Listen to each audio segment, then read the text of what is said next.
Hello. No, that's not loud enough for me. Hello.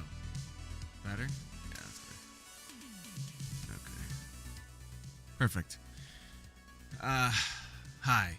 Mosh's Tech is today. 2 days back in a back. Back in a back? Back to back. Jesus. Can't even talk, we just started. Today's the tech show. It's a little bit different of a tech show, though. And hi, Badman. Hopefully you are feeling, alright? Reasonable? Alive? I don't know. Hopefully you're alright. Today's tech show is going to be interesting. Usually we talk about hardware, actual tech. Today we're talking a little bit about infrastructure of streams, infrastructure of businesses. I would love to get onto a topic of income for streamers too, since that was kind of an awesome conversation we had on Twitter today. Found the issue, fixed it, now I just need to heal. Alright, I understand that. I'm glad you're on the way then. But what I thought we'd do today is take that idea I've had for quite a while, that side business idea, and I've talked about it ad nauseum on this channel. I did announce, I believe I told you on a show this week, that that was coming along in the form of I registered the business, so I can legally do business in this state, in anywhere, but I pay taxes to this state. I also registered a website domain for it as well, so I have the website. I thought what we might do today is start with a chat about starting your own business, about what that means, how to acquire a domain for your website, and then maybe we take a look at how to host the website, maybe how to build the website, maybe an organizational structure for the business that I'm thinking of. Maybe we do this live. The income chat is a little bit different, but maybe we could start by having a discussion of that. I was just thinking about this today. Oh, really? That's awesome. So, to begin, there's a lot of people that stream and that know that if you make a certain amount of money per year streaming, you pay taxes on it. Okay? I'm pretty sure that cutoff is like $6,000, I think. If you made $6,000 streaming, you owe taxes on it. Some people choose to set up their own business for it. Some people choose to set up their own LLC, their own incorporated business for their brand, for their media group, or whatever they want to call it. There are some tax benefits to doing that. There are some protections and things that you get from doing that. It helps when you're trying to branch out to different areas. Like if you have, maybe your Patreon could be considered under your business if you went that route. If you had an Etsy shop, I'm sure that it's crucial at that point that you need a business to not only get some tax benefits, but also to protect yourself from, liability for different things. Starting a business is not hard. It sounds like it's very difficult and confusing and you might be lost. This business that I just started a week ago is actually the third business that I've started. It is not difficult, and they've all actually been different types. I started a 501c3 many years ago. I started an LLC 2 years ago, and just this past week I started a incorporated business. So I guess all kind of choices. Let me show you some stuff though. Let's go to the other screen. Look how I'm in the middle of the screen. That's from YouTube. Or not from YouTube, from Overwatch last night. YouTube, what the hell am I even saying? I'm gonna bring some stuff up on the screen here. Some different things.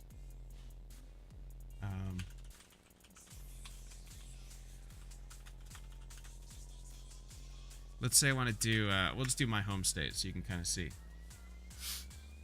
So, say you want to start a bit. I'm not gonna be able to deal with this camera. Give me a second to move myself back. In order to make sure it's completely lined up, I gotta slide it manually, so excuse me for a moment while I slide. So, anyways, yeah, I need to figure out that. That's because it's an MP4. I need to change that.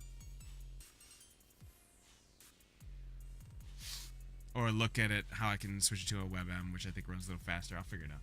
But thank you.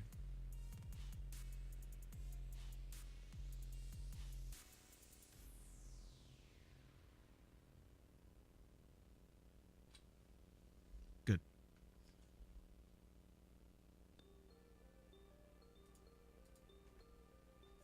Okay, I saw a little bit of an issue on the screen there. Let me check out the Twitch Inspector while we're doing this. I don't want to see any numbers over there. What's up, baby? Shooting that Twitch Inspector. Inspect the gadget. Don't make me hurt someone.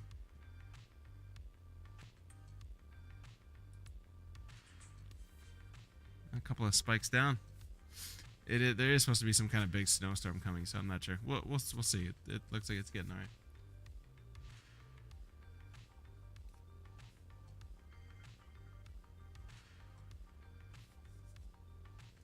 Huh. Okay, so starting a business involves this. You need to submit something called the Articles of Incorporation for your state or wherever you would like to incorporate to. That could be, right now on the screen, I have the Ohio Secretary of State page. That's,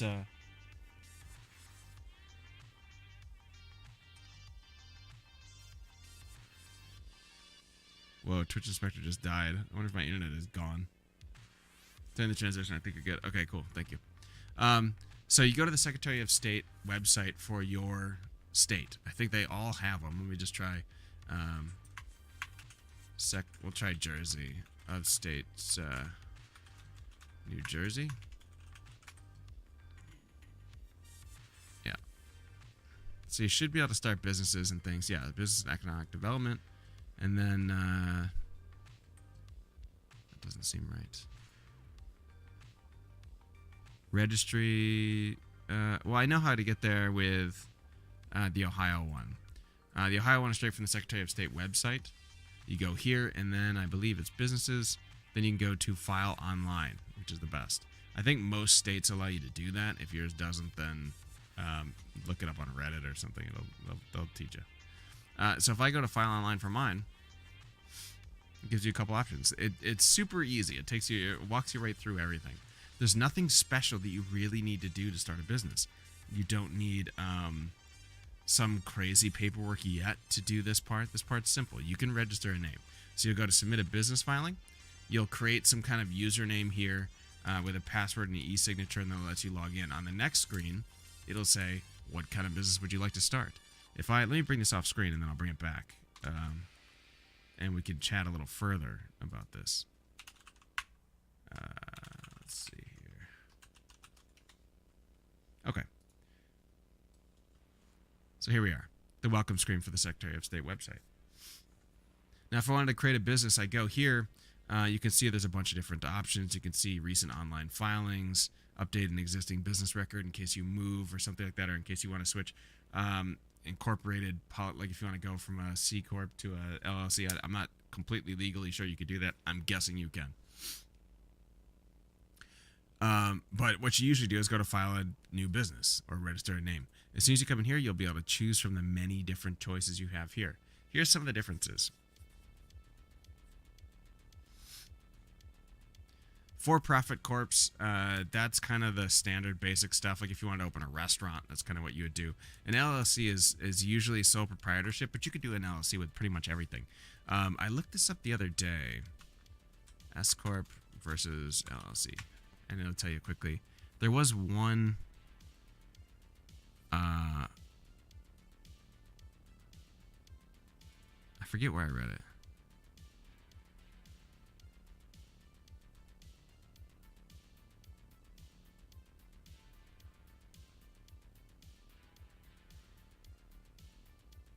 Where did I read like a really good synopsis, and it was really simple, the difference between the two.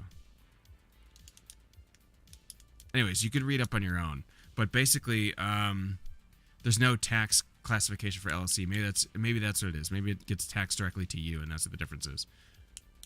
Make it clear that not every business qualifies as an S corp. Evaluate the benefits. If you've already formed your LLC but are unhappy with the tax consequences headed your way, you can change your tax status. Yeah, you can. So you can switch back and forth between LLC and S corp. Before deciding, you carefully evaluate the various pros and cons.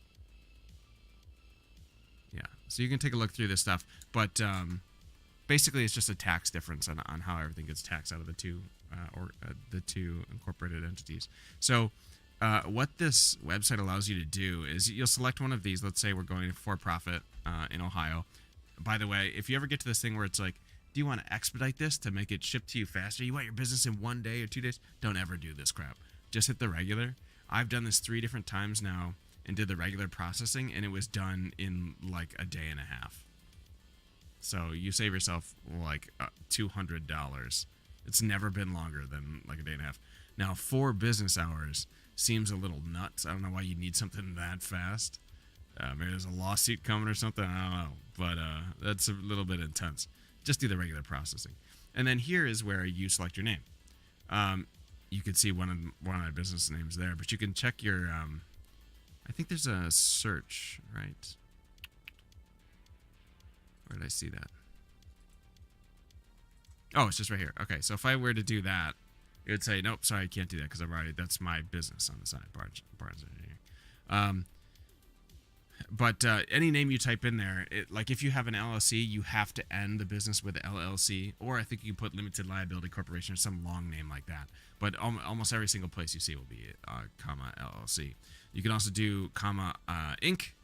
Incorporated if you're doing that sort of business. If you choose a for-profit, it'll usually tell you, like if I were to go hula hoop or something like that. I'm going to call it hula hoop. So then I go, I think it'll tell me, yeah, name of the corporation. So once you get to this page, it'll tell you, based on if you went to for-profit or if you went to LLC, it'll tell you, okay, put down the name of your corporation, but there are these addendums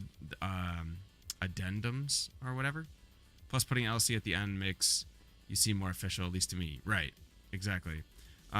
Plus, I think there's some leeway on what you call it on different stationery and stuff. I don't necessarily think you have to have a business card that says Mr. The One Bad Man, comma, LLC. I think you just say Mr. The Bad Man. There's some kind of legal thing there where there's a little bit of leeway. So, like, Disney doesn't have to say Disney, comma, Inc. or, or whatever. But on official documentation, you have to. So you'll see here, since I went to a for-profit corporation on this choice, you have to include this stuff at the end. Company, co, corporation, or Inc., which is what you see on a lot of places. Inc. or co is usually what you see. This is required. So you put this down in legal documentation. You fill in your state, address, whatever, effective date. For this particular version of the creation, you get a choice to add shares, and I think that's actually required. You can add anywhere from 1 to 999 shares, and then you sort of allocate them to one person. Don't be scared by that. You just allocate them to yourself because you're owning the business. Later on, at the suggestion of your lawyers and things, and don't let that scare you. I'll talk about that in a minute. You can differentiate shares. You can assign value to shares and things like that. That's all kind of business legalese type stuff. But there's a pointies and websites you can go to get really good information on that. We'll talk about that in a moment. Appointing their agent. I remember when I first went through this, I was like, what the hell's a regulatory agent? What the hell's a statutory agent? It's just yourself. That comes into play like if you have a legal entity that's taking care of the business for you, or if you have a bookkeeper or a treasurer, you can put their names down instead. But when you're first starting your business and you're a streamer and you're just doing it yourself, just put your own name down as the agent for the business. Adding attachments, you can add different documentation and things. Then you authorize it just by signing your name. It's that easy. It's 4 steps, and then you have a business. That's it. No problem. The other thing you got to watch out for is the name. But one thing that I do that's important to me is this. If I'm going to make a business called Mr. The One Bad Man or Moshkrates, my business is going to be named Moshkrates. If I go with a for-profit corporation, I go Moshkrates Inc. with a period at the end. Moshkrates Inc. One thing that I want to watch out for is this. Here, I'm going to create this business. It says this name's okay, but guess what? Once I get done, I'm thinking, okay, well, now I want to, give people links to my business and things. How do I sell my product?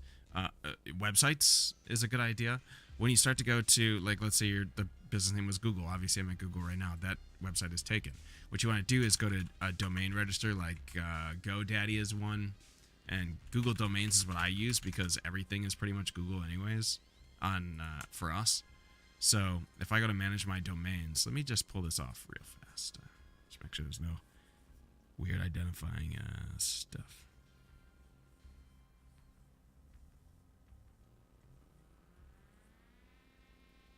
No, that's okay. So on the Google Domains website, you'll come here. You'll see a couple of different businesses named. That's fine. One of them is a business I own called Barnes Engineering. That's the website that I have. And by the way, you could see the mistake I made there. I went with a name for a company that did not have the .com straight available to me. However, the business that I recently started did have the .com. But if I wanted to do, I want to get a new domain. Come over here. If I type in Moshkrates, Moshkrates.com is free. Okay. How about if I do Mr. the One Badman? .com. See if that's free. It is. If I type in, let's see if Google's free. Oh, Google.com is not free. Okay, so before you fill out your name, I highly suggest don't get so excited about starting the business that you forget the fact that there has to be some infrastructure laid down in terms of putting your information online. Because if your business doesn't have an online component, I feel like it doesn't survive unless you're maybe a local pizza shop, and then even then you might want to have online ordering and stuff. Don't necessarily get sold on your name before you come check the website, because I had a run-in where I really wanted a name for the business, an engineering business that I started, and someone else had it. So I emailed them because they have contact information. We can email people and find out like, hey, this website is not in use, but you own it for like another year. Can I have it now? And I got an email back basically saying, yeah, that'll be $10,000, which sounds crazy, but in business world, that's what happens. So you got to find kind of a unique name, and I know you can use any of the .net, .org, .us, all the things you see there. It really bothers me if I don't have the .com. Like I want just the straight .com. I think I've read someplace where like anything besides the .com, the traffic for it drops like 50%. Anything away from, or 60% or 75%, something. Anything away from .com, the traffic drops immensely. So make sure you get that. Don't automatically just put in the name based on whatever you want. Twitchbar.com, something like that. That stuff will be taken and you'll be screwed after you put in the name. Because as soon as you put in the name, you owe that money, the $100. Oh, by the way, it costs money to start a business. It's like $99 or something like that. At least in Ohio. It might cost more to start it other states. So come to Google Domains. Check out your name. It's $12 a year. So it's like almost nothing to own a website. Almost nothing. From there, you can also start up webmail. We'll talk about that in a minute. But don't necessarily pass right through this all willy-nilly. Think about the name. Think about the branding that you have. Make sure that name is available. And if not, come up with some kind of clever way around it. If Moshkrates wasn't taken, maybe there could be a Mosh-Krates. You know what I mean? There's all kinds. Moshkrates Twitch, MoshKratesGaming.com, something like that. Check out the website first. You don't necessarily need to worry about email right away. You could get everything incorporated and get started first. Now, one of the next steps, once you get this, by the way, it'll be, I'm guessing, like a day and a half or 2 days until your business is registered and you're good to go. And it's basically saying, like, you'll get an email saying, actually, I could just show the email. Hang on a second. Just so we could be clear on it. I don't want to say something it does not say. And bring up my Outlook 1 sec. And if I'm talking too fast, feel free to tell me to shut up and ask a question. We'll go back to it.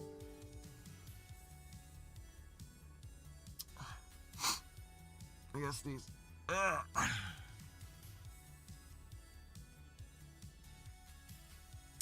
I got an email yesterday, I think.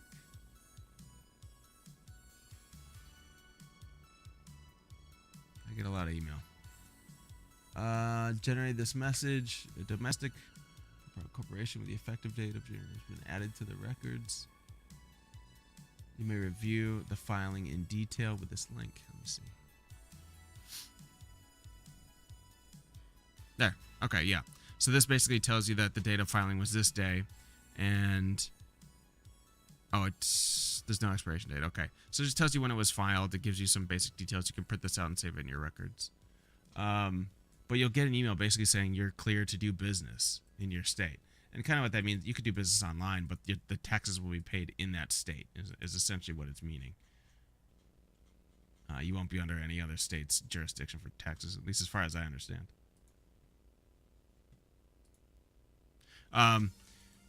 So you get an email saying that you're free and clear. As soon as you get that, there's a couple things you want to do.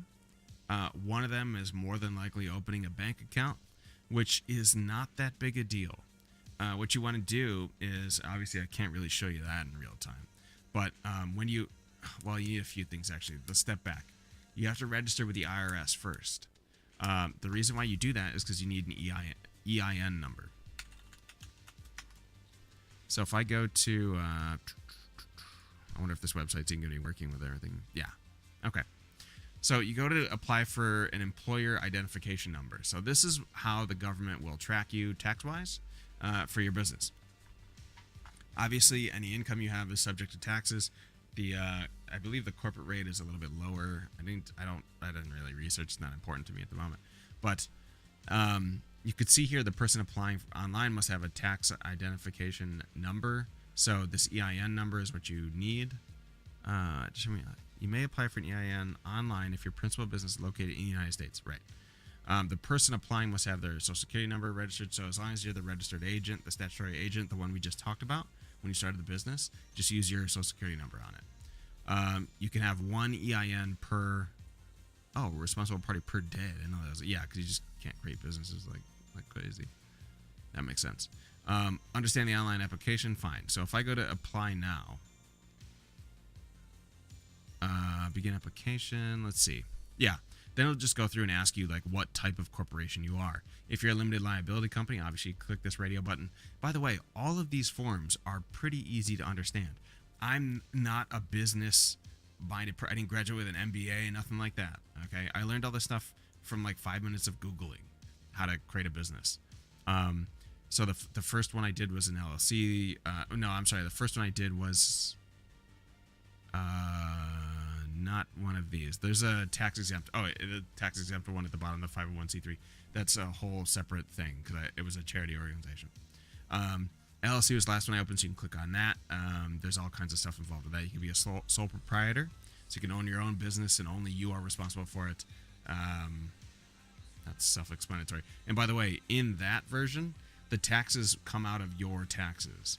So like when you get your income statement or whatever, you have to pay taxes to the government for your business. You just pay them through yourself. So if you use something like TurboTax like I do, there's a section for like your W-2, so you enter in your full-time job or whatever, enter in all your deductions. There's a section for other income. So do you have any other income? Then you sort of sum up the income of your side business and you add it to your own. They sort of explain that when you go through the sole proprietorship, but it makes doing the taxes a little bit easier because you don't have to have two sets of books and two things. But that's all kind of your preference. By the way, a limited liability company can also be a sole proprietorship. So S corp would be mine. You remember seeing that on there? Okay. Other income. Yeah, because I've had to do that a few times because of side businesses and side contracts. So if I were to go to corporations right now, which is what we have, this is I'm pretty sure I did an S corp. Let me just. Oh, what the fuck? Oh, I clicked an ad out of my email. Let me just make sure. I don't want to misspeak. I'm 99% sure it was for-profit corporation. Yeah. Okay. Corporation is a person or group who establish a legal entity by filing the articles of incorporation, which is what I did for the new corporation, and what you will have done had you followed the steps that we just talked about on the Secretary of State website. With the Secretary of State's granting it certain legal powers, rights, privileges. So that's the email I got saying you're free and clear. You can begin to do business.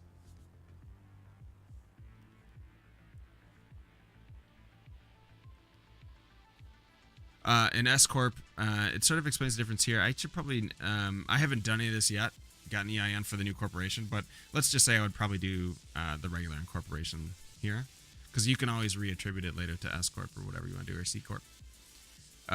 Confirm the selection of corporation as the type of structure you're applying for an EIN. A corp. Is that text super duper small? I bet it is. Sorry, I didn't even think about the presentation. Okay. Confirm your selection of corporation. Corporation is a person or a group of people who establish a legal entity. That's myself. What it is not, a corporation is not a sole proprietor or partnership. Let me just clarify partnership really fast. An unincorporated organization with 2 or more... Yeah, okay. If you need to change the type of your structure, we recommend you do so now. Otherwise, you have to start all over and re-enter your information. Right. Let me go back. Oh, shoot. I want to go back to this one. Okay, let me go to corporation. And let's go to C corp and read that real quick. Or, I'm sorry, S corp. In order to elect S corp status for your corporation, you need to file Form 2553, election by a small business corporation. Once that form has been approved, we will update your account. Corporation is a person, legal entity. Right. An S corp is an eligible domestic corporation that wants to avoid double taxation once the shareholders and again to the corporation by electing this status using this form. Generally, an S corp is exempt from federal income tax other than tax on certain capital gains and passive income. See, that sounds like what I want to do here. So let's say S corp. Now, Form 2553, a lot of the IRS website is actually really good about having a lot of stuff online. So if I would go to view this form, click here. Let's see. Actually, I don't know if I want to do small business. That maybe is not what I want to do. Let me go back.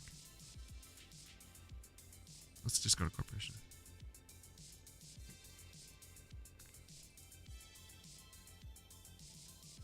Good. Okay, why is the corporation requesting an EIN? Then you need to say it here. You could do, yeah, if you eventually hire employees, you need it because you can start off just yourself. Banking purposes, that means you can get, basically you can't open a bank account in your company's name until you have an EIN. I did that with our local bank here. I went in, it was a whole fiasco. I had my ours corporation, all this stuff. And they basically told me I needed to wait on this, which ended up taking like a week. It takes a little bit longer for this. Select the option if you're being a new business. This would be our click and your click if you were following along and doing your business update. Responsible party can either be an individual or an existing business. Individual. That's myself. Then I enter in all my information. I don't know if I should do that. I'm not going to do that on the screen here. I'm going to pull this off real quick. Let me see if I can just slide it in over here. That's what she said. And then I have all this information on here. Okay, so then you go through. It'll ask you for your name and information, your social security number. You put that in. It'll ask you for the business address. Sorry, I gotta sneeze again.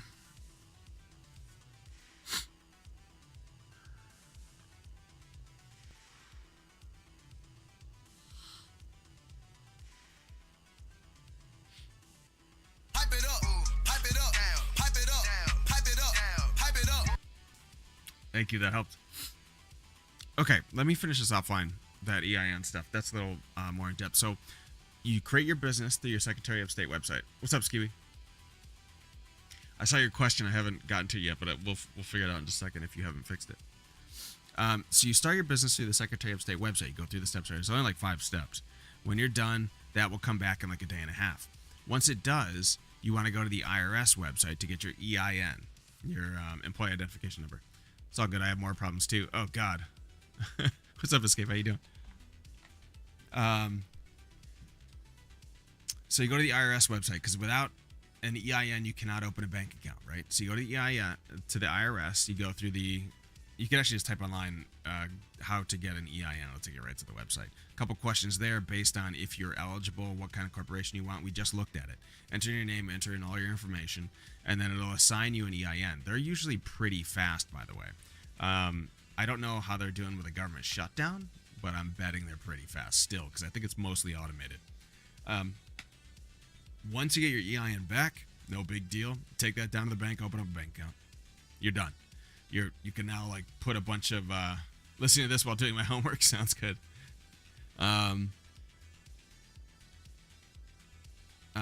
Okay, yeah. So you open up your bank account. You can then use that bank account to link to a PayPal account or something like that, depending on how you want to take your money. Basically, if you're a streamer, which is sort of who we're talking to now, mostly, everyone has their own PayPal account. There are some reasons to get a business PayPal account versus a personal PayPal account. It's a little extra protection to yourself. I don't think it does anything for chargebacks, so I wouldn't really consider that. But you can go look. You can basically charge for services and things. I think there's a little more protection when it comes to business accounts for PayPal. If you may have seen some of these if you go to some of the big streamer channels and donate to them. A lot of times when it comes up, it won't be like you've donated to Dr. Disrespect. Although maybe I'm just using him as an example. He may be. But a lot of times it'll come up with the business name of it, like Dr. Disrespect, comma LLC. You'll see something like that. It's because for tax purposes, they're funneling money into a corporation they've created instead of just into their own pocket. What else? EIN, bank account, PayPal. PayPal is important for streaming, obviously. If you're a regular business opening a pizza shop or something, you're not going to really care too much about PayPal. Domains are important. Make sure you get that. $12 a year on Google Domains. And by the way, this is the best one I've seen. I've used a couple different domain things. I know some people like GoDaddy, and I forget some of the other ones. There's GoDaddy. Anyway, you can look it up. Register.com. I think there's like 2 or 3 more that are super popular. Google Domains is the easiest because your Google account is linked to pretty much everything that you do online. So I have all mine listed here. All my domains are on my account. It's $12 a year. Please be sure when you go to make your business account, and we just talked about this a minute ago, but I just want to reiterate. If you're thinking of starting a business, please come to googledomains.com, go to the search, go to click on Get New Domain. You can see it right there. Search bar at the top. Type in the name you want for your business. Make sure the .com is available. I don't want to say don't do it because it's still a website, but .net, .us, .org, those have proven less traffic than the .coms. Try and get the .com address. If you absolutely can't, there's nothing even close to your name. Not even if you do some tricks with it or something, or name it something different or abbreviate it or whatever, then go with the .net if you need to, or the .whatever.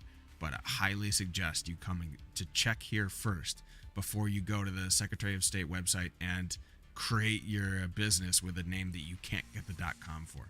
Think about it a little bit. Don't do these together. That's what I did. When I created this business earlier this week,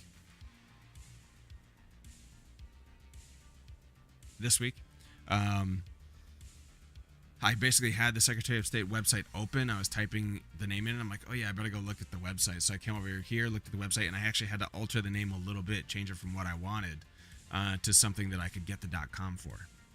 So think about that, please. Don't go in there and then all of a sudden, it's, my business name is Moshkertees LLC, and then I come to get the website and I have to put in something like Moshkertees Twitch Gaming RS.com. Like, no one wants that. No one will remember that. Do both at the same time, please.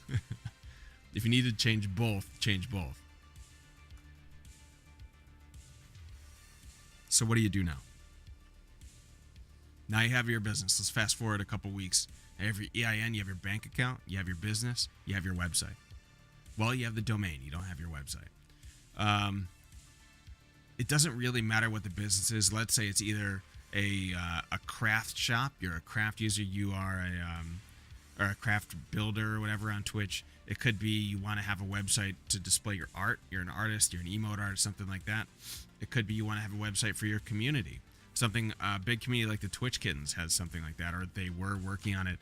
But there could be a need to have a website for a large community, something that outside of Discord. I don't know. It could be a business that's completely unrelated to Twitch. But either way, you're probably going to need a website in today's world. I can't imagine. I just broke this freaking thing off the pen. I can't imagine a business where you don't want to get the website. I can't imagine what business that would be. So, what do you do? How do you even start a website? Okay, yeah, great. I want a website. What do I do? Do I click a button and get a website? Let me show you. Let me pull this off the screen again real quick. I want to.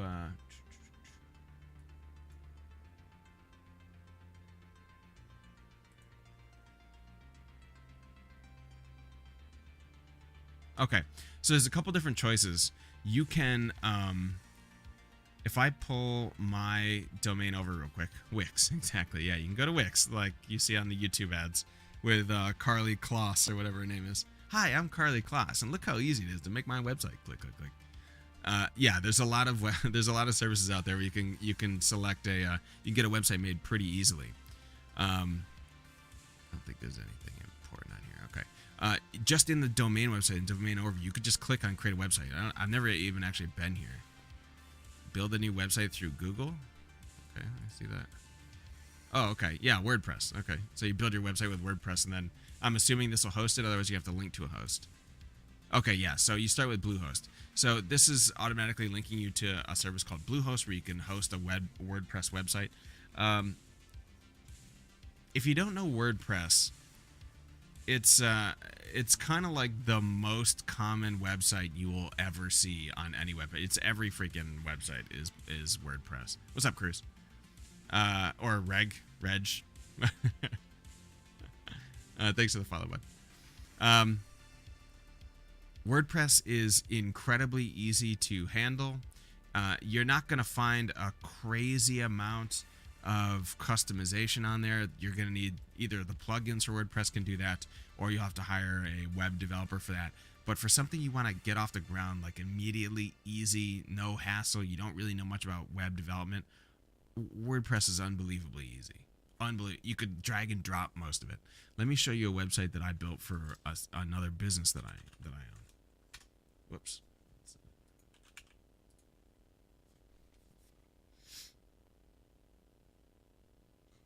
Okay. So look, I built this website in like 30 minutes. It's a WordPress website. It's hosted on Amazon, and I will discuss that in a moment on how you can get your WordPress easily hosted up on Amazon in no time. So this is a business, has some information down here. There's some services over here you can look at. There's a contact form you can contact through the web form, and then there's some basic news and some publications basically that I've done. You can go to just about any freelance website, anything like that. I tend to use Upwork.com for a lot of the work you see on this channel. That's where I hired my artist from. You could Escape does WordPress stuff.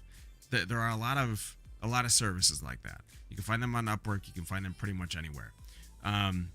WordPress is a pretty common skill, and it's a neat skill to have because people that can do some kind of expanded customization and things to make it look not like WordPress, people are pretty interested in that. People do fancy themes. Yeah, I think some people sell themes. I'm not totally sure. But yeah, you could just like click and drag tons of different customization options. And again, this took me like 35 minutes to put together. The harder part is hosting it in the background where you got to get all your Amazon stuff secure. Let me bring up that, and I'll show you a little bit about that.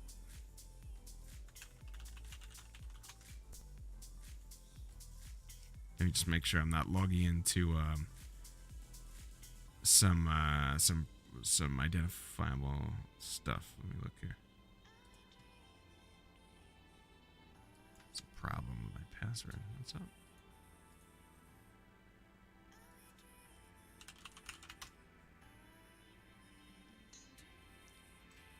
Okay. Go to my services, and then we could take a look at what I got.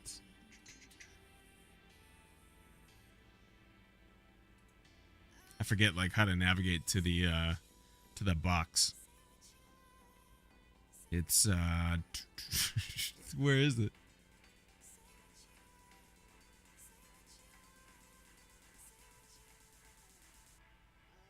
Resource groups? How did I get there? I don't even remember how to do that. At the bottom? There's like a trillion tutorials on how to start up an AWS server as well. So you never have to worry about being lost and anything like that. Yeah, it was just a curiosity. I've done WordPress and a bunch of other web stuff for decades. Old man status. Oh, cool, Reg. A1 finally had to outsource some custom code. This website he's working on is kicking our butt. Really? Um, yeah, I work with a lot of people at NASA who in the IT department that do a lot of that stuff as well. I'm sorry, I'm trying to find. Well, like I know I had a problem finding my stuff before. I couldn't get to my server easily. Oh, here it goes. Okay. Okay. So there's a service called Amazon Light Sale, and my brother actually works for AWS, and he was like, "Oh yeah, I know about Light Sale."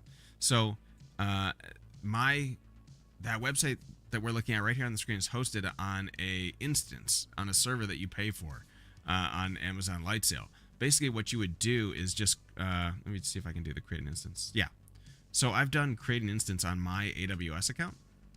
You can see here. So Amazon Light Sale, you just you type that into Google, you can find your way there.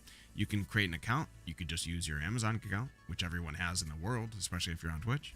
And you can see some different choices. When you go to start a server, when you go to create an instance, something like that, that should be right on the front page, by the way. Let me double check that when you go to here. I want to go to... shoot, how did I just get this? Oh, I clicked on the Light Sale button. So once you get in the AWS management console, there's a huge list of stuff. I'm just making sure there's no like identifiable information. Okay. So once you get into this is this huge list of services that Amazon provides. It's unbelievably. I mean, they have everything, of course. But the number 2 here you see is Light Sale. EC2 is a virtual server. I don't really understand the difference between the two, but I know that Light Sale works for me. It was suggested by a friend, so that's what I use. So once you click on the Light Sale button, it'll take you to this page where you can create an instance. You can create a new server. Mine runs on Linux, and we use WordPress. You can select all these different type of things. I don't know enough about web development or websites to know any more than that WordPress means I can basically just drag and drop stuff around on the WordPress website to make things look good. I can upload images. You can make user accounts, all that kind of stuff. Obviously, for a business website, you may not need anything like make 1 million user accounts or let people store their own data on it. It may just be, hey, display my information and have a contact form, which, by the way, is super easy. You want a contact form? Click, drag. That's it. Now, let me go open up the back side of this guy, and we can take a look at that. By the way, you can open up consoles and all this stuff and like enter commands right into your Linux server because you're paying for it. It's yours. Outside of, I think, like anything malicious, it should be easy enough to edit anything you need. Let me, what was the login thing for this? I don't remember. I think it was like /WP login. Oh, wow. That was exactly right. Okay. And now to remember my login password, it's been a long time since I added this.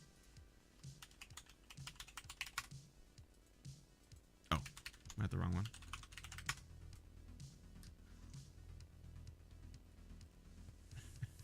Chad, you came in here like 2 weeks ago, man. You're still driving that Mustang?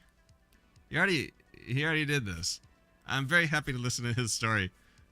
We had a good laugh at that. I make over $200,000 a year and drive a Mustang GT. You make $200,000 a year and you drive a Mustang? Who was here last time he was here? It's amazing. I'm pretty sure it was you, Chad Fox. I love it. I love the Mustang GT part. It's my favorite part of that. I'll find another streamer. Sounds good. Oh, we had a really good laugh with that Mustang. I make $200,000 a year and I drive a Mustang. All right, buddy.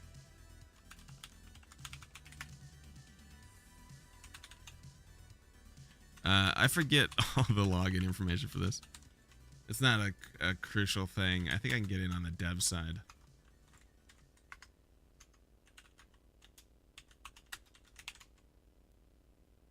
Huh.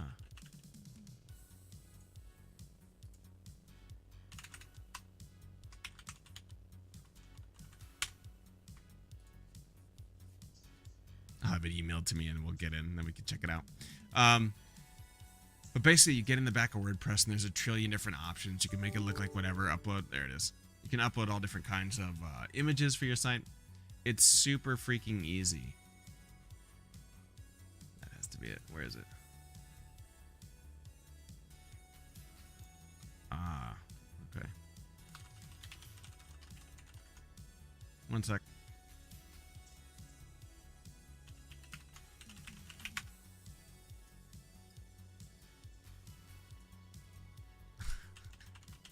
Mustang GT. How you doing, nerd?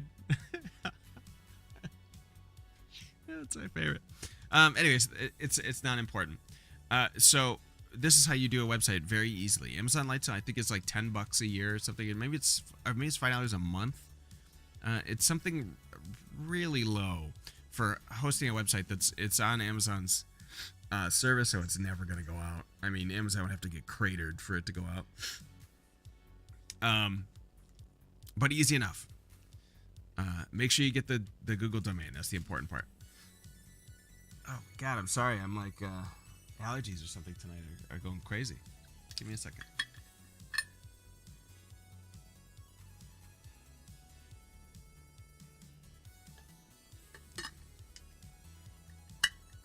Okay.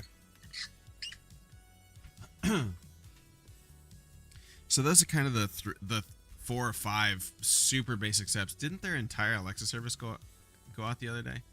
Or go out today? I have no idea. I mean, that's probably a code issue more than like one single virtualized server goes down. I can't imagine that would ever happen. One server goes down. It would instantly be transferred over to one of their other huge petabytes of servers. So following those like pretty basic steps. Step number 1, you want to create a business. You think about the name or whatever. You go to the Secretary of State website for your state. Go there. There will be a link to start your business. That's the easiest way to do it. There are benefits to incorporating in other states. That's too confusing. The benefits aren't enough for me. If I had an enormous organization, then maybe I might reincorporate in a different state, something like that, but I don't. Don't sign your name. Don't sign the name of the company on there until you can make sure you get the .com website. I'm going to stress that like a billion times. Make sure you get that. You could do that at Google Domains is where you want to do it, in my opinion. You can also do it at other websites like Register or GoDaddy or something like that. But Google Domains has everything right under one roof, so it's super easy. After that, you're going to need a tax number, EIN number. You go to the IRS website. You can also go on google.com and type, I would like an EIN number. That's your tax number. That's you need to open a bank account. That's important for your business. Do that. The next day, after you get your EIN, you go to the bank, you bring them the EIN. You must also bring them the Articles of Incorporation. That's the papers that you fill out on the Secretary of State website. They will send that to you in an email saying, hey, you're officially incorporated. Feel free to print these out and keep them for your records. I think it's exactly what the email says, I think. Print those out, or a copy, print those out. Get your EIN, go down to the bank. I like to open a bank account in this name. Done. Finished. They might ask a few questions like what type of account would you like, overdraft protection, all this extra stuff. They ask you questions like what kind of income are you going to be generating for this? There may be some restrictions on lower income. I'm not really sure. You could talk to them and find out. Both of the other businesses that I've started were particular circumstances where there wasn't income. One was a 501c3, but I wanted it to host fundraisers and things. So you just go down there and talk to your bank manager. Basically, they'll open it for you. You can't like walk up to the counter and open a bank account. You have to talk to the actual bank people. In my experience, you may now be able to do it online with some banks. Actually, I'm not totally sure, but talking to the bank manager is actually pretty simple, and he clued me into a lot of extra details that I may not have known about, like what could be good to open, what's not good to open. They give you a lot of different options. After that, you're done. Get a business PayPal. The end. When you start setting up webmail, I believe I'm going to check on the side here, but I'll bring it back out so you guys can see it if I'm right. I just don't want to show any like crazy information. There is a way to, yeah. So like right on the website, after you sign up for Google Domains, on your domain overview, it'll give you a list of some things to do. One of them is get custom email addresses. You just click that button and follow the on-screen thing. This is why I like Google Domains, because they'll basically handhold you through everything. Then everything gets backed up in Drive and on the cloud, and you just have all your information tied to that address. Some people are kind of nervous about Big Brother and Google sees everything and has all your information.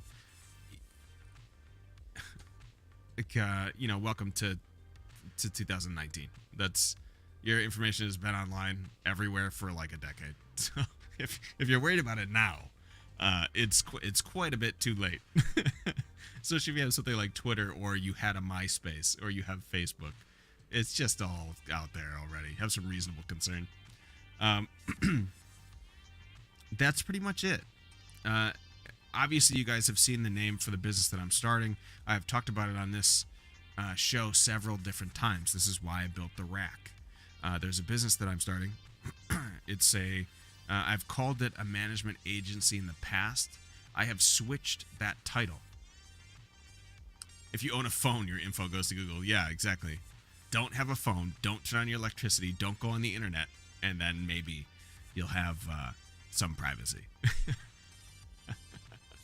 If you pay taxes, it's probably a problem as well. The business I started, I previously called it a management agency, was what I wanted to do. It's something like a streaming management company. But I have since walked that back, and here's my thought process. Management agency sounds like I'm managing, in particular, your stream. That's not the entirety of what this corporation would do. This is much more akin to what you see from an actor's agency, like the CAA or William Morris or somebody like that. So the website and the business is called Promethean Talent Agency. That's the name. I think that's the first time I've said that out loud. We're calling it a talent agency instead of a management agency because of this. There will be agents assigned to clients, but we will offer tech solutions, management solutions, PR solutions, business connections, kind of running the gamut of services. Did I say PR stuff? Social media, all this different kind of stuff. Tax help. It's kind of an umbrella idea, not necessarily for growth of a stream, not necessarily, although that's a portion of it. But there's a lot more that goes into streaming, and we talked about this last time, for months on this show, about how long does it take you to get your social media set up? How long does it, what do you need to be in tune with what else is happening? What's the trend on Twitter? What's the trend on Instagram? You need to have your YouTube videos being uploaded. You got to have the right technology. Then you're troubleshooting. You're doing tech support. There's hours and hours and hours each week that go into the stream that are off camera. All this behind the scenes stuff. I've seen a lot of people talking about it on Twitter lately, saying like, holy shit, it takes me like 30 minutes to get started because I got to send out, here's my go live tweet, here's some other stuff in my Discord, here's some other stuff I got to do here. This agency that I've been thinking about for like a year can not necessarily talk for you, because there's a legitimate concern when you say, well, if someone else is tweeting for me, how is that me? It's not in my voice. No one else can do my voice. Legitimate concern. Your contact at this agency not only has, can help you set a schedule and have things ready for you, ready to go. Like, hey, here's what you're doing today. Here's the first 5 things you're doing. I can handle these things. I'll take these off your plate. You do this, and this before you go live, and you're good. But this person also has kind of the Rolodex of the business side of things, but also has a lot of people behind the scenes that can come in and help as well if things get overloaded, if things start to get crazy. It's like a PR team, exactly. Right, yes, exactly. Not complete control. The social media entries and things are still in your voice. It's more of a suggestion. It's like, hey, tweet out whatever you want, but here's a trending topic that we're seeing right now that we're getting good feedback on. These are social media experts. They look at those type of things. Here's something, you get a lot of exposure if you do this or that, or retweet this, use this hashtag, something like that. Basically, they give you like a like Mad Libs. They give you some like maybe a framework of a tweet. Just this is just very for instance, and this is only like one tiny portion of the overall agency. But they give you like a framework for something to tweet out or for something to put on Instagram, and you insert your words wherever you like, whatever you'd like it to say. But sort of some statistical analysis in the background has proven that this is the right one. Speaking of statistics, that's another thing. There's the agent is not only in, kind of your contact in the agency, but there's also a management component where they can look at statistics of your stream. They can analyze. This is, we're seeing a lot of good results from streaming this game, from doing this type of community event, from being this active in Discord, etc. Seeing a big influx when you do this certain thing on stream, not so much you do this, so they can kind of guide you through that as well. There's a lot of different aspects. It's certainly nothing that is up and running yet. This is baby steps. It took me 6 months to put the tech together for it. And by the way, the rack that I created for the last 6 months was the first step towards this. This is a proof of concept for the tech portion, the tech offering of this agency. Not only will you be able to come there and get management support and social media support and business connections and opportunities and sponsorships, those kind of things, you could also go there and say, hey, I would rather come to you guys for my tech solution for my stream. So you come here and you pay. I'm still working this part out, but there's some payment involved, and I send you the rack. That's it. You just plug and play. So there's a lot of different aspects of it. Any Streamlabs chatbot support? I'm so stuck right now. This is the tech show. Tell me what you're stuck on. I'll help you. And by the way, Skeevy, I know you were here and you said there was another problem. Let me know what that problem is in the chat. We'll get that solved right now. I'm just kind of going over that business. Anyways, so this business is going to take off pretty quickly. I want to have something ready by the time that that PAX East is here. So there's like 3 months to get everything in a row. Sorry, I'm watching my son roll around his bed real quick.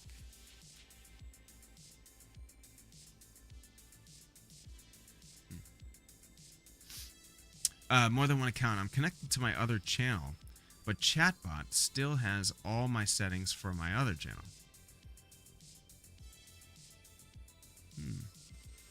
Now that's a question, huh? You put in the Twitch bot and the streamer information, correct? Because I know your bot has to be sitting in the right channel, and you have to be logged into that channel, kind of thing. You know what I mean? Like those top two links on the connections button, Twitch bot and Twitch streamer. Generate all new tokens? Huh. Okay. That's a really interesting question, actually. How do you do 2 accounts? So you remember how I have it set up, right? I have optical out from Xbox. Let me just draw this. I'll be right back to you, Velocity. Optical out from Xbox and PS4 into the DAC, then RIC. Okay. Into a DAC. Good. Out to 1/4.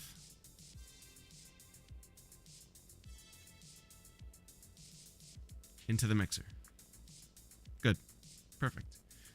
When I have those channels outputting to my headset, I also have monitoring into my headphones for my mic. I do not want to monitor my mic in my headphones.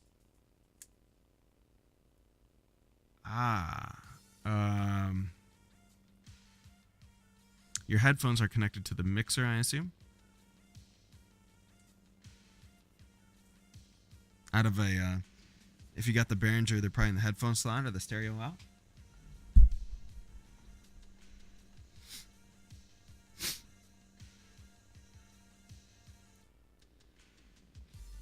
In the phone slot.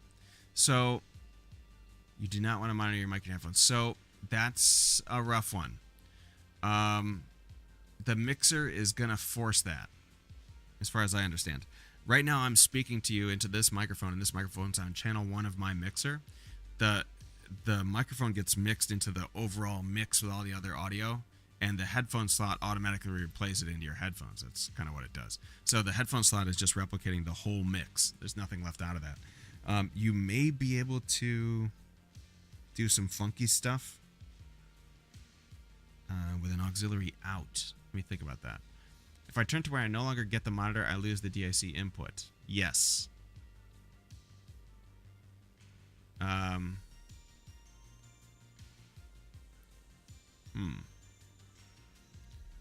think you have to manually change everything in the chatbot for each channel.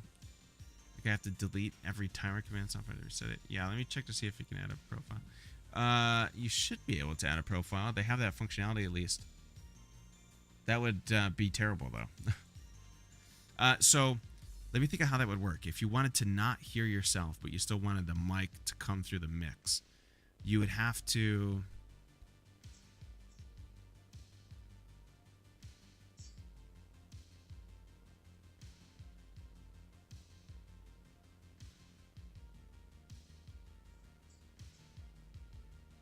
Depends on the mixer. So my mixer has inserts, is what they're called.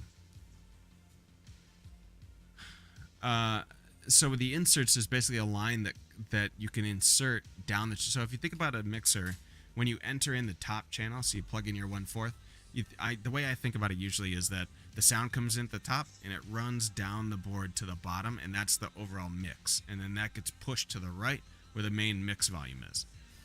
I don't really want to, as it would mess me up in gaming.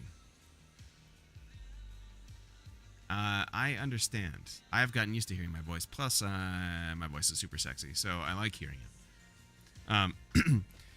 What you can do is if you have a mixer that has an insert, which I don't believe the 802 does, and I think that's the one you have, is you can put an insert there where the voice will go. And by the way, that's how I've hardware gated my voice on this mixer, is by having the DBX on the insert slot. So I send the voice out that line. I could bring it back into another input, but it would still go through the main mix. You have to hear yourself. I didn't know that was a requirement. Huh. So the whole idea is that when you plug into the headphones, that's kind of the monitoring line. Hang on a second, I gotta move this.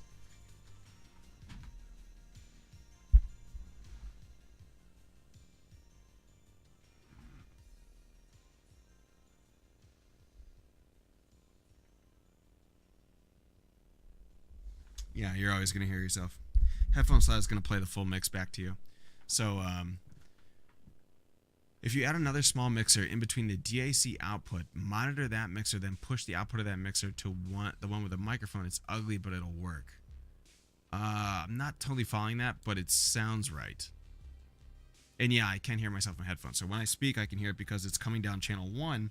In channel 1, I want to go into my main mix. And I also want to be able to hear my main mix, because I want to make sure all the levels sound right. So if something sounds off to me, it's going to be off to you, because I hear the exact replica that goes to my stream box, is the idea. I basically listen to monitoring headphones while I'm sitting here. I can adjust my volume separately. So like I could turn this down. I no longer hear myself in my headphones. But if I turn that down, I also can't hear the game because that's the main mix line. So let's turn it back up. Now I can hear myself. That volume changed nothing for you guys. That's a separate control. Yeah, I don't see anything for it on multiple accounts of the Streamlabs bot. You could probably do it with Stream Elements bot, I think. Yeah. Yeah, I don't know how you would be able to take off, like, switch command sets. It's interesting. Digital analog converter, mid-mixer with headphones. Final mixer with mic.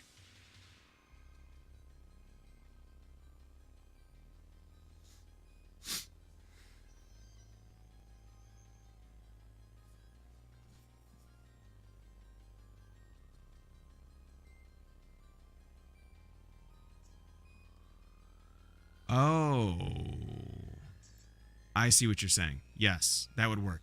You get okay. Okay, what you're saying is you get a small mixer, put it on that break line, and insert the headphones into that one. Therefore, when you're talking and the mic is coming in, you're outside of the main mix. You're just hearing the sound coming off the game. Yeah, that would work. I got you. Yeah, you could buy... I mean, I have...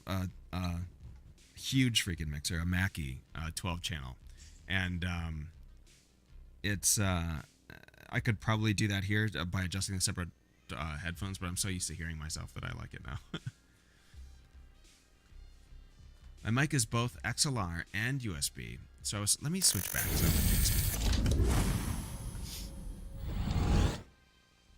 Good.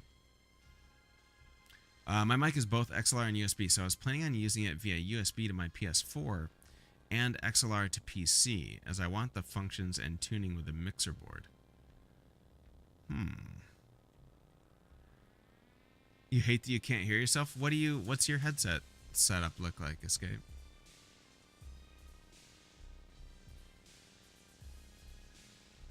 I just didn't want to have to delete every little thing, but I guess I need to. You can export it. There's a button at the top right. You can like back up all your stuff to a local, I think it's a JSON file or something like that. I like hearing myself because I can hear the tone of my own voice. I can adjust it appropriately. Mic is both XLR and USB, so I was planning on using it via USB to the PS4 and XLR to the PC. About the function and tuning with a mixer board. So it has two different outputs, your microphone? You can go both spots at the same time?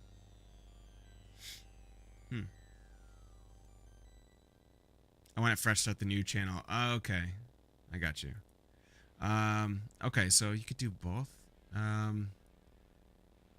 So how would you be able to edit the USB line? The USB plugged in directly to the PS4. You don't necessarily care about that one because that one's for like voice chat or something when you're playing PS4. So that one's like irrelevant.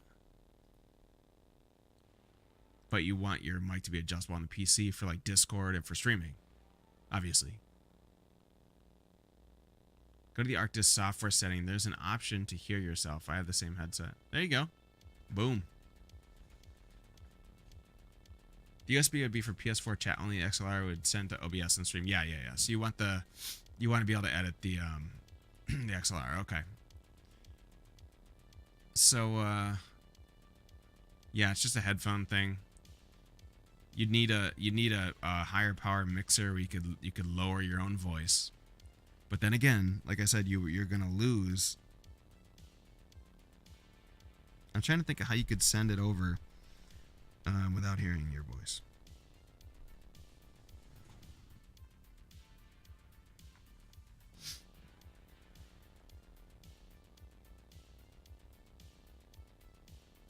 So some mixers have FX lines, which is how I talk to Discord without them hearing the background. So there's an FX out, an FX send is what they call it on the mixer, which goes to an input to Discord, which is a separate audio line. There's also the insert line that I have from the Mac E12 channel.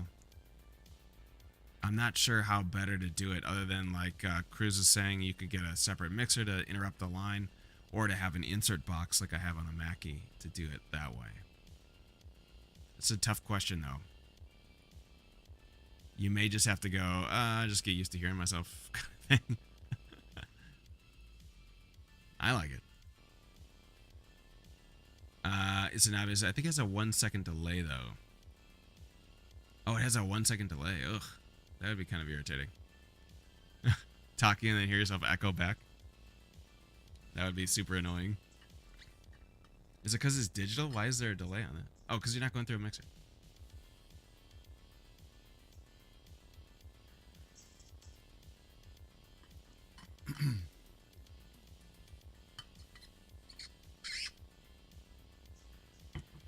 I literally can't talk with a delay. It's so hard.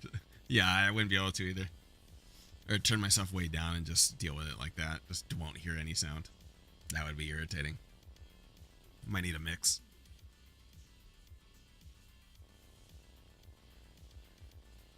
I wonder if that has more to do with the USB transfer or whatever. It's like a software thing. I have to have the mic through a good mixer. It's the processing going through the channels that catches the delay, that creates the delay. I got you. That makes sense.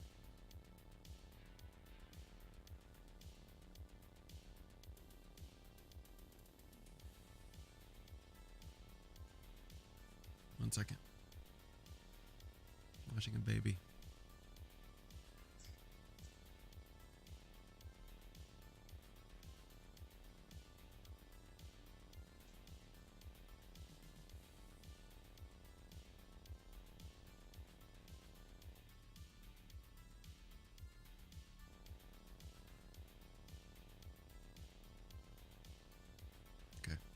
We're good. This gameplay sucks. That's unfair. You have yours going through a good one, right? Yes, I have mine going through a Mackie 12 channel. What's up? And thank you for the sharpness suggestion yesterday. I lowered that quite a bit down. Thank you for that. Yeah, so mine is a Mackie 12 channel. I don't know the rest of the the labeling on it. Let me look.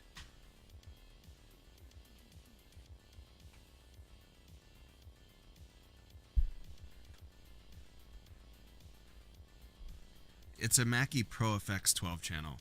It's a pretty excellent mixer. It is thank you. It was suggested by these guys at Guitar Center when I was describing my issue with doing hardware gating. We've talked about this for months and months and months. I have this obsession with all of my audio components being hardware, and I don't want to do gating on the OBS side because then I would be gating the entire mix.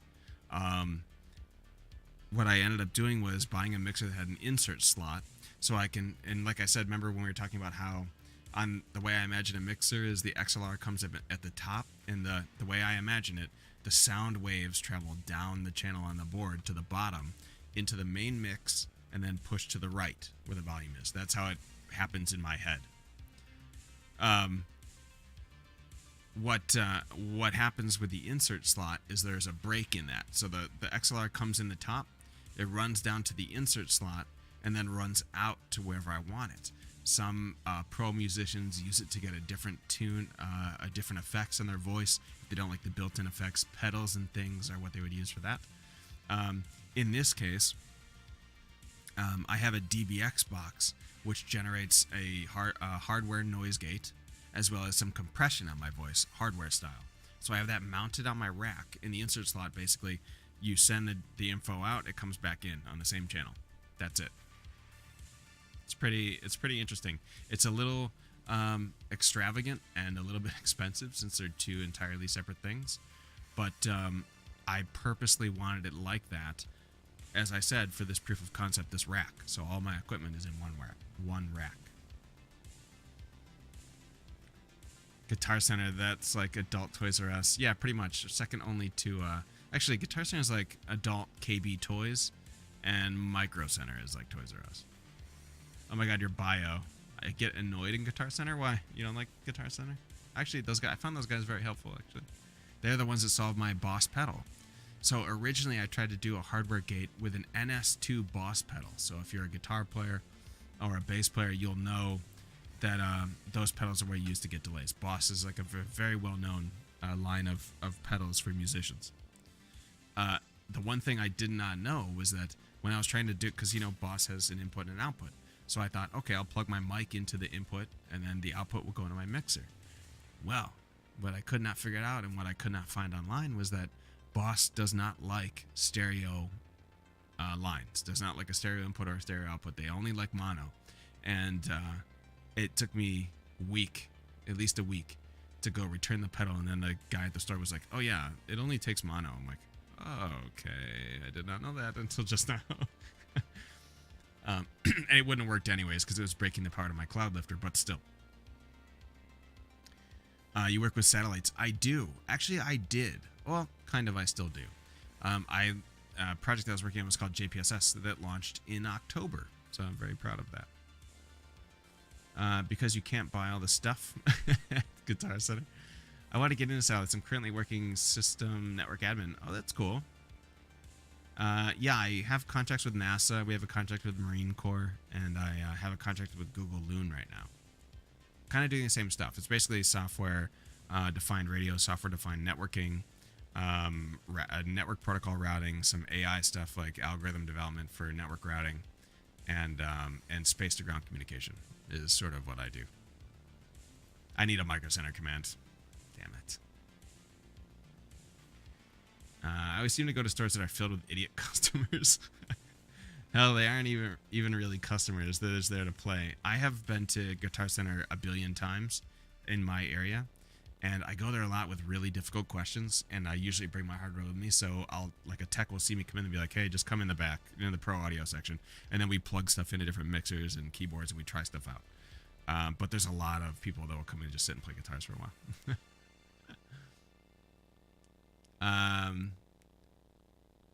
There it is, Micro Center. How long did you go to the stream before mentioning them?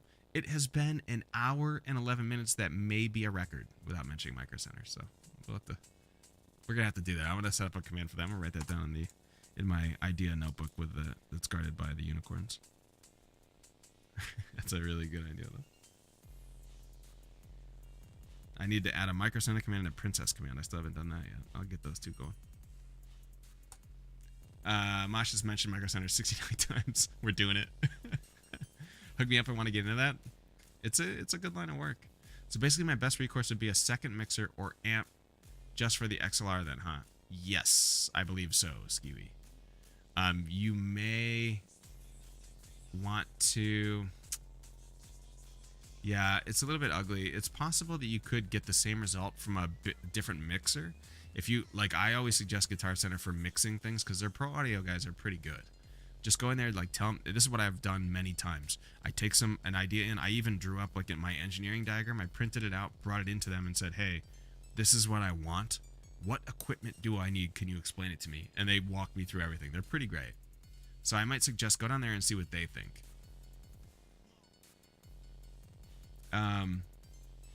Where do I live? I live in Ohio, in the United States. Are they magical? Don't have a Guitar Center near me. Live in a very rural area of the country. Every Guitar Center here in South Florida is trash. No pro audio section in the back. Really? Wow. Yeah, the Guitar Centers where I am at, both, there's one close to me and there's one a little farther away. Both have a big pro audio section with, it's almost like a DJ room. Like you go in, they got the lights up, they're selling that stuff, but they got racks of equipment. You can kind of plug in and try out all the stuff. They're pretty great.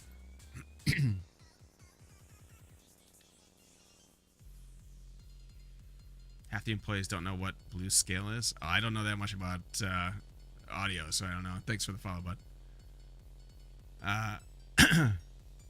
Paul Matt Sutter's area, Ohio boy also. Oh, nice.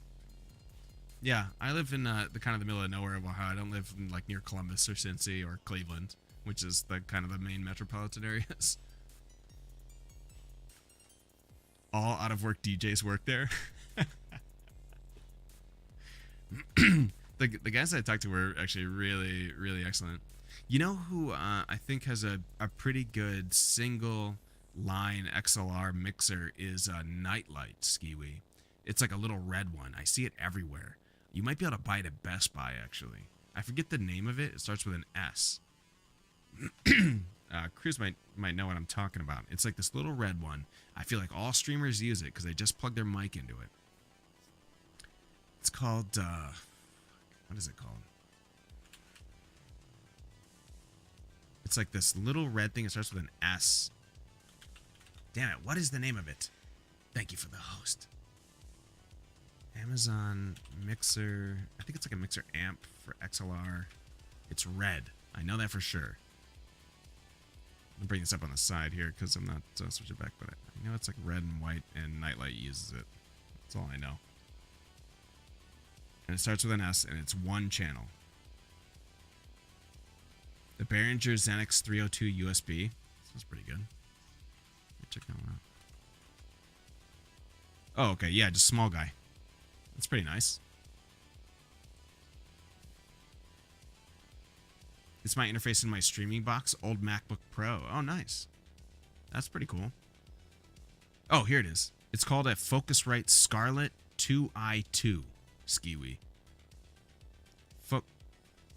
Yeah, Focusrite Scarlett 2i2 USB recording audio interface. Has two XLR. I think one is an input, one is an output, or maybe it has two inputs, and then they go out USB. Yeah. Bring it. I'll drop a link. You may want to talk to someone who's actually used it before. I know. I'm 99% sure that Nightlight uses this one. 99% sure. So you could probably get at her for it. That's just the one I found real quick scrolling down the list. That's the one I had in my head. It was a red one. But that one's small USB output, I believe. I can't see the back. Yeah, there's USB 2.0 out. My ethnicity, I think Danish and British, something like that. And I don't know the rest. It's like mutt and some Danish. that's it. Super cheap, sounds pretty good. Oh, that's nice. Okay. Sarah Monica, I feel like I've heard that name as well, Skiwi. Like Russian Slav? Oh, thank you. I don't know.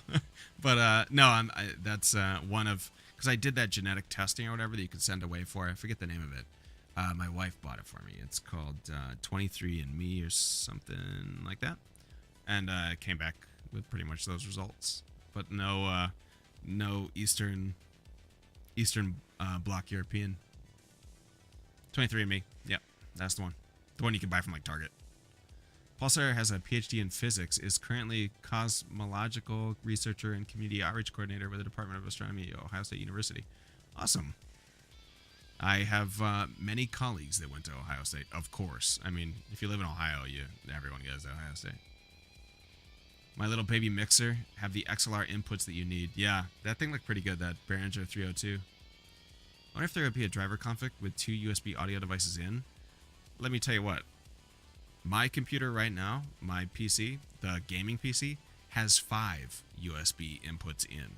And then 2 more. One more going in the line in on the sound card. So, I don't have a problem. Actually, they're outs. I won't say in. Those are outs. But it should be fine. Why would you do that? You are in the government system for cloning now. Are you kidding me? I did them a favor. Clone me more. Have more Moshkraties. The world would be a better place. $160 is double what I spent on my current mixer. Which one? That Focusrite one is $160? I don't see a price here actually. Oh, it is $160. Oh crap. Check out that Behringer one then. See what they say. So humble. I get called a lot of things. Humble is not one of those things.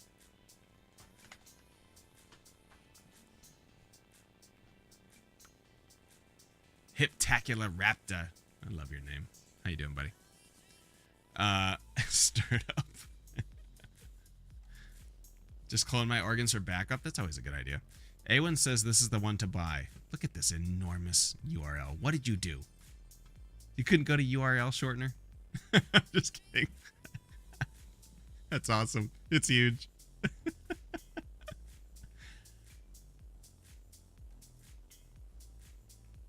That is a pretty serious audio interface. Holy shit. $899. There you go, Skiwi.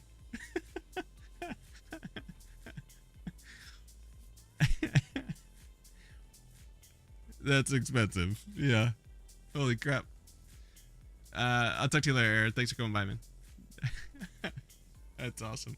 That thing looks pretty dope, though. It's just, that's some money. So, we talked about how to start a business on the top of the show.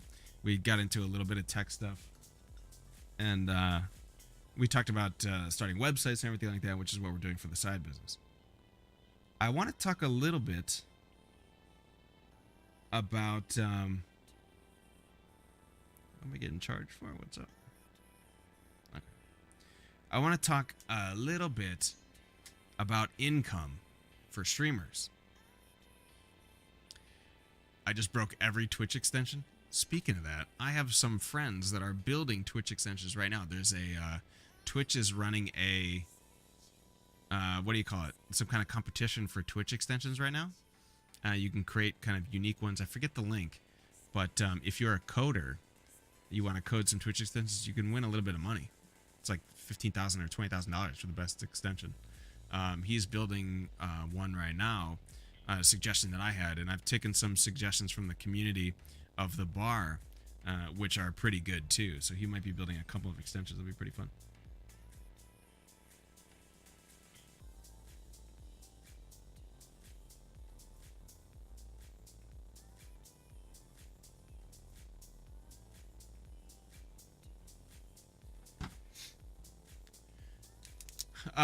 So, anyways, we chatted a little bit earlier on Twitter. Since I kind of in between doing work at work, I'm doing Twitter. Um, about income for streamers and how it can be a little bit strange. So we've talked before on the show, and this is a little deviation from the tech show and probably more in line for a Mosh's live show, but I think it's important, especially since we just talked about starting a business. In the business world, when you start a business, there's usually, although myself, A1, and his mom all chipped in and got the UAD satellite Octo for production, used for $830. He's been wanting it for like 2 years. Holy shit. My Chrome died. Everything works now. Okay. What's up with your Chrome? Didn't something like that happen the other day? I thought something like that happened too, like you lost audio maybe or something. Anyways, so we had a little bit of a discussion about income for streamers and how you get started streaming, and it's kind of weird. So a lot of streamers get started for, I mean, a majority of streamers, no, I wouldn't say majority, probably half, get started because they see someone like Ninja or the Doc or Shroud, and they're like, holy crap, look at this guy. He's getting like thousands of dollars of donations like every 2 minutes. Now, offset that with most of the people that watch this show are also broadcasters, and most of them aren't Shroud and the Doc and Ninja that get $10,000 a show. Streaming is not something you do for the money, and I know that seems really obvious to people who stream or have been streaming for any amount of time. It is a pretty common misconception is probably the right word. This my friend Violet was basically used that word when describing it. But if you get started in Twitch for money, you're not gonna have a good time. There's a lot of reasons why that is, but in general, you're not gonna make money for rent. It's not gonna happen. You're not gonna make money to pay off bills, or your student loans, or anything like that. Go in with that expectation, and if it happens, that's a nice surprise, right? But one of the things that we were talking about is people that go full-time streaming. It's crazy.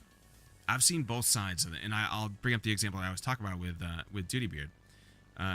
There is, and this is not the example of him. He did it a particular way that I thought was amazing. So basically, Duty had a job for a while. He became Twitch partner, and he said, you know what, I kind of want to do this full time. Like, I really like doing this. The problem is that I have rent and bills and a mortgage and probably things he wants to save for in the future, and I don't know his dreams and aspirations, but everyone has goals in life, and it requires money. He put up a donation goal on his page for $10,000, and I remember looking at that, and initially I was like, whoa, that's a lot of money. And then I started thinking, the title of that goal said, this is the full-time stream Duty Beard. If I get this amount, I'll go full-time stream and quit his job, basically, is what he was saying. After I thought about it for a minute, I'm like, that's probably the most responsible goal I've ever seen on Twitch. The most responsible and the most thought out. What you do not want to do, and what I've seen happen many times, is go, you know what? I'm going to go full-time streaming. And then as soon as you quit your job, you go, now I need to raise money for rent. That's not how to do that. Duty Beard is basically saying, I'm going to collect money, and if I hit this amount, I go full-time streaming. And I'm pretty sure in his mind, he's like, if I don't, then I'll just keep my job. And it's all good. I'll keep doing what I'm doing. He loves what he does. But if he hits the goal, then he's like, okay, now what he's doing is basically saying, I have this X amount, this $10,000, some whatever amount you decide, in a pot. That's basically like, if something happens and I make no money at all streaming, I at least have 3 months to survive, and then I gotta go find a job. So it added a little bit of a cushion to do that type of thing. It's a nightmare for me when I see anyone that's a colleague of mine or a friend of mine, or even just people on Twitter, start talking about how they're gonna do full-time streaming, and it's just like a decision they make overnight. Welcome and it's just back, like, whoa, Bugsy! 10 months, what the hell? Thank you so much, man. That T2 sub. Whew. Bugs. Champion. 10 months. Holy shit, dude. It's been a long time. Thank you so much, man. Same thing with YouTube. Ad revenue has gone so far that you're likely to not even break even until you get at least 100,000 average views. Yeah. Uh, that's crazy. Thank you so much, Bugs. You're the best. Love that tie emote. It's the best one. Quitting jobs without an emergency fund is dumb. Right. So that's was kind of the point, is that there's this trap where people come into streaming and first of all, they have these big aspirations. They're going to be the next Doc. They're going to be the next Amaranth or Pokimane or whoever. Dr. Lupo. All these guys. Girls. Whatever. They have this misplaced expectation for streaming. We'll call it that to begin with. It gets compounded when this happens. We have gift subs that exist, right? Gift subs are very confusing for people.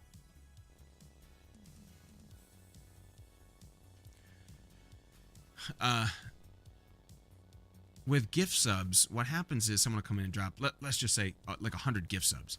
At 100 gift subs in your affiliate, you're talking about $200, $300, $250, okay, coming to you that month just from subs. Pretty good amount. I mean, it's not bad. But they go, oh God, I got 100 subs. I had 100 before. I'm getting all these donations of bits. I made like $1,000 this month. Well, what do? They go, I'm going to quit my job. $1,000 a month. That's more than I make right now at my job, wherever they work. You know, if whatever, that depending on their income, just for the sake of this example. And then they quit their job. The problem with gift subs, as we all know, is that the resubscription rate on a gift subbed account is like 2%, probably. The conversion rate. You really have to work hard to convert gift subs into real subs. That's not something you can ever count on. It's crazy to count on that. In my opinion, it's crazy to count on donations. How the hell would you count on a donation? Someone makes a donation to me. Who's the last donation? Bad Crates. Is that Bad Man?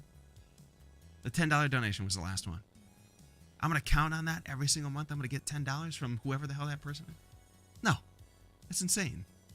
Count on that money. Count on bits. What? It's crazy to think about, but I think people get so wrapped up in the idea that they're going to become the next star. It was you. Okay, that's what I thought. That's what I thought. But they get so wrapped up in this delusion that they're now going to be 15,000 subs and that they can count on this 100 subs they have for this month every month. Next month, I'm going to have 115 because I got 100 this month. That's nuts. In 30 days, watch those subs evaporate.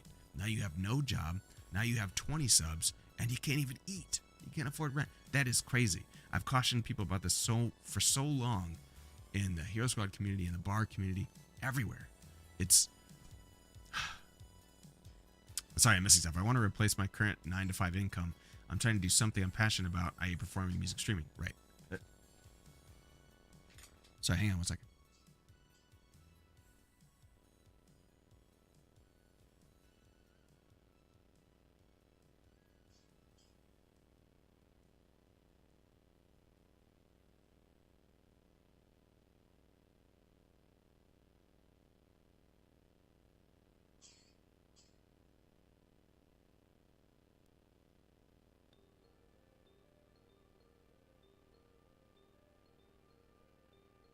Okay, let me finish reading this. I gotta run upstairs real quick.